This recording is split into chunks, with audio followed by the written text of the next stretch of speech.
Hello, I'm Marlon Foster. I'm founding pastor of Christ Quest Community Church and Knowledge Quest, nonprofit organization right here in Memphis, Tennessee. I grew up in South Memphis. It's a beloved neighborhood of historic significance, also a neighborhood that's now known for a lot of its challenges. Almost ranked number one in all the wrong areas. But what I'm often reminding myself of, and even others around me, of the historic significance of this neighborhood. For when I grew up, it was all families. On my street, there were literally three generational families in every household.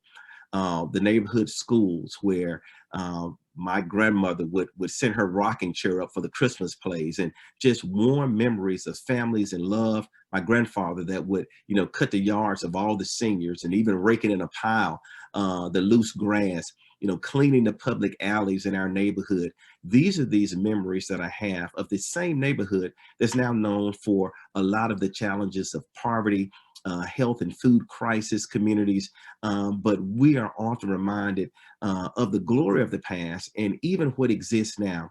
For its economic capital is a challenge, our human capital remains strong. When I grew up, I remember I fell victim to those lures and temptations of the neighborhood. My best friend, Pierre Ramon Henderson, we lost him to street violence. Us being kids, neighborhood kid had a gun, shot and killed my best friend. This tragedy, many times when I share my story, is what people hang their hat on, and they remember the matter of teenage violence. But what I'm often reminding folks about is this family context and culture and community of faith that we grew up in, that our social location, even the challenges of it, is not the full expression of those challenges. We were neighborhood kids that made some bad decisions based on the context that was around us. Has nothing to do to discredit our personal responsibility, but social environment and social location is real. I was sharing with a friend recently, and we were talking about, these matters of decision making and social location.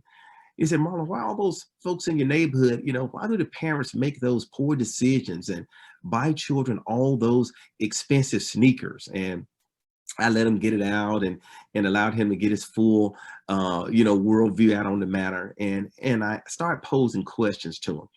And I asked that friend, I said, your child still in the private school, right? And I called out a couple of names, making sure that he can choose which one it was. And I said, you still taking those cello lessons? He affirmed that his daughter was still taking the cello lessons. I said, what about, ACT prep? We both have seniors, and he affirmed the private ACT prep tutor.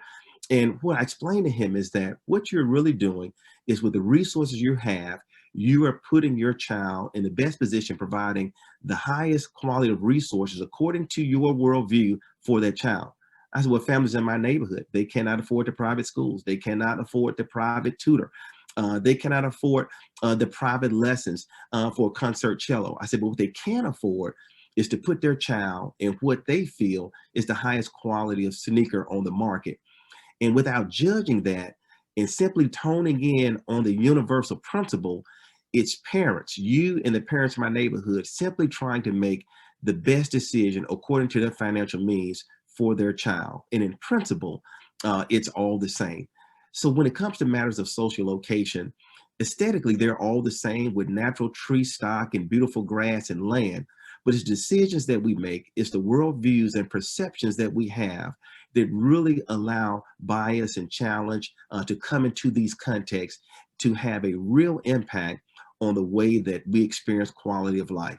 So my challenge on today is that we may all challenge our perspectives of other, that we might all gaze beyond the superficial of crime stats and what's the leading story of the nightly news, to really see folks just like myself that were raised in this social location, but their story is so much more. It's a story of life, a story of love, a story of family, a story of community, that one wrong decision might not impact who we are in our humanity.